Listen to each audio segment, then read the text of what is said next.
Sou André Rebelo, médico veterinário, e nesta aula vamos organizar um passo a passo para reconhecer o fenótipo típico do hiperadrenocorticismo, confirmar o diagnóstico com segurança e iniciar o manejo que realmente muda a evolução do paciente. Vamos alinhar sinais clínicos, exames laboratoriais, ultrassonografia de adrenais e os testes hormonais mais úteis, além de discutir quando optar por terapia medicamentosa e quando indicar abordagem cirúrgica. A ideia é que você saia dessa aula com critérios claros de decisão e um roteiro de monitoramento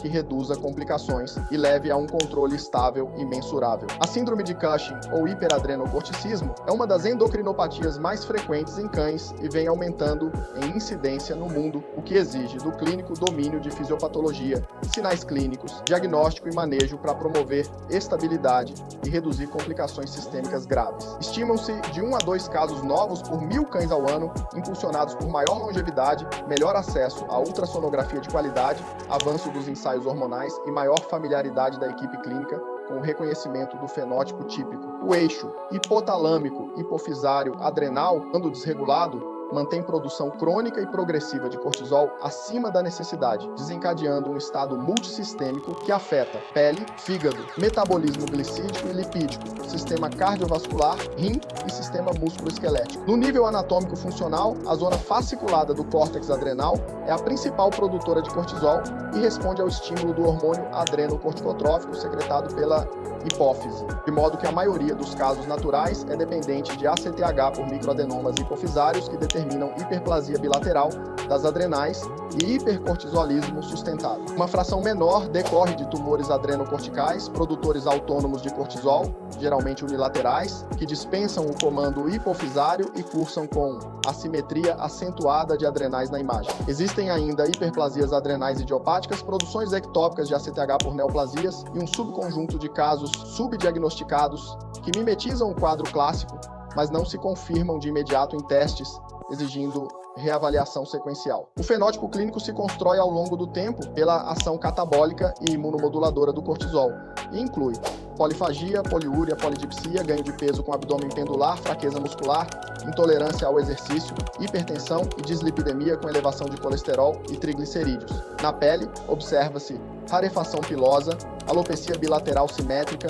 atrofia cutânea com telangiectasias aparentes, hiperpigmentação e maior suscetibilidade a piodermites e calcinose cutânea em fases avançadas. Em gatos, o fenótipo é semelhante no abdômen e na pele, com risco relevante de resistência insulínica e diabetes, reforçando a necessidade de triagem metabólica criteriosa ao primeiro sinal compatível. As complicações metabólicas merecem vigilância ativa, pois o acúmulo de gordura visceral agrava a resistência insulínica, eleva de forma importante o perfil lipídico e contribui para a esteatose hepática e alterações marcantes de enzimas, em especial fosfatase alcalina e alanina aminotransferase. A hemoconcentração relativa, trombocitose e hipercoagulabilidade favorecem eventos trombóticos, sendo o tromboembolismo pulmonar causa frequente de óbito em doença não tratada ou mal controlada. Há impacto reprodutivo ocular com lesões retinianas potencialmente irreversíveis e neuromuscular, compondo um quadro de perda progressiva de qualidade de vida se não houver intervenção. A triagem laboratorial inicial integra hemograma, bioquímica e urinálise, buscando o padrão de leucograma de estresse, hiperlipidemia, elevação acentuada de fosfatase alcalina e densidade urinária reduzida, com predisposição a infecções bacterianas do trato urinário. O ultrassom abdominal é ferramenta central para avaliar morfologia e volume das adrenais, fígado e vias biliares, detectar trombos, investigar metástases e diferenciar padrões simétricos compatíveis com doença ACTH dependente e assimetrias marcantes sugestivas de tumor adrenal. Em raças com maior risco para a forma tumoral, como o Schnauzer citado no contexto clínico, a atenção ao estadiamento oncológico e ao preparo cirúrgico torna-se decisiva quando a imagem sustenta essa hipótese. O diagnóstico hormonal confirma hipercortisolismo com o teste de supressão com dexametasona em regime de 2 coletas, com amostra basal, aplicação endovenosa do glicocorticoide e segunda amostra entre 4 e 8 horas, esperando-se supressão profunda em animais rígidos.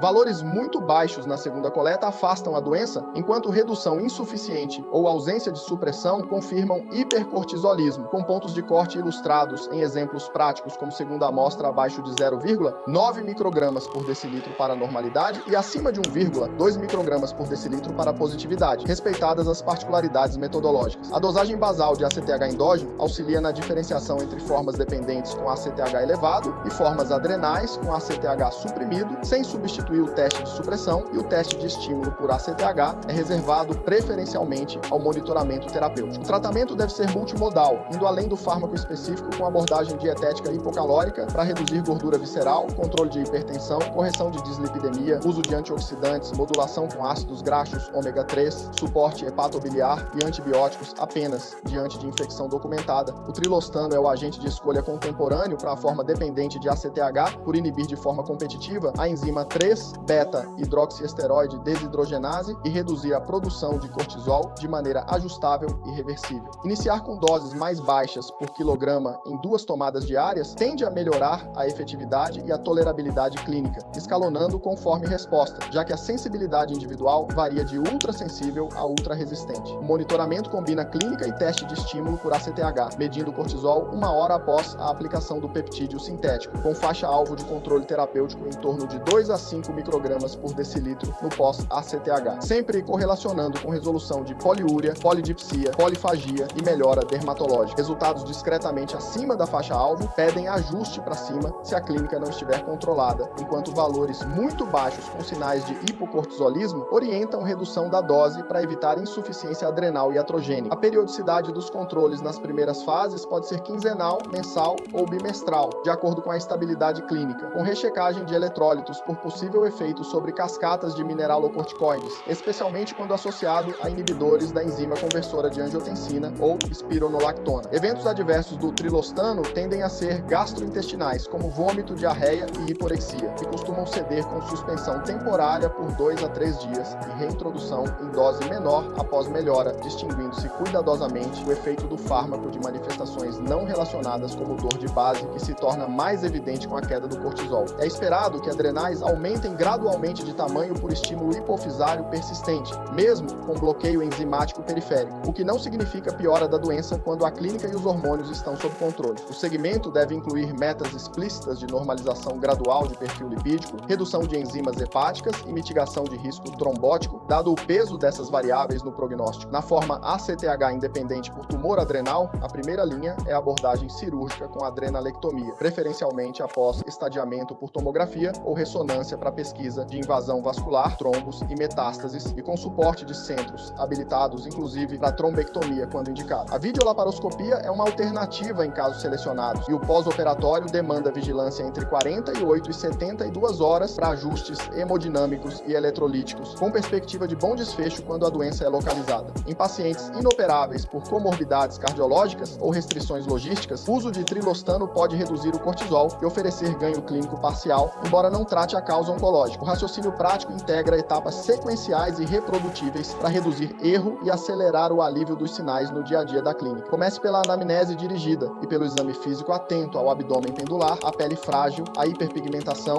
e as telangiectasias. Siga com painel laboratorial e urinálise, inclua ultrassom abdominal de qualidade para avaliar adrenais e complicações, confirma hipercortisolismo com o teste de supressão com dexametasona, diferencia a etiologia com ACTH endógeno quando necessário, trate de forma multimodal, prefira iniciar trilostano em dose baixa fracionada, monitore com teste de estímulo por ACTH e ajuste até alcançar controle clínico e bioquímico, reservando cirurgia para a forma adrenal e mantendo vigilância proativa sobre trombose, infecção urinária e descompensações metabólicas. A comunicação com o tutor deve enfatizar que tratar Cushing é controlar um processo crônico com fortes repercussões sistêmicas, que a adesão ao plano e aos retornos reduz internamentos e risco de eventos tromboembólicos e que a expectativa de qualidade de vida melhora substancialmente quando o controle é sustentado. Ao organizar o cuidado com método e critérios claros de decisão, a equipe clínica transforma um quadro silencioso e progressivo em uma trajetória de estabilização com metas objetivas e verificáveis na consulta e nos exames de seguimento. Essa previsibilidade é o que reduz complicações, evita atrasos terapêuticos e devolve bem-estar aos pacientes ao longo do curso natural da endocrinopatia. Se esta aula trouxe clareza para o seu manejo de Cushing,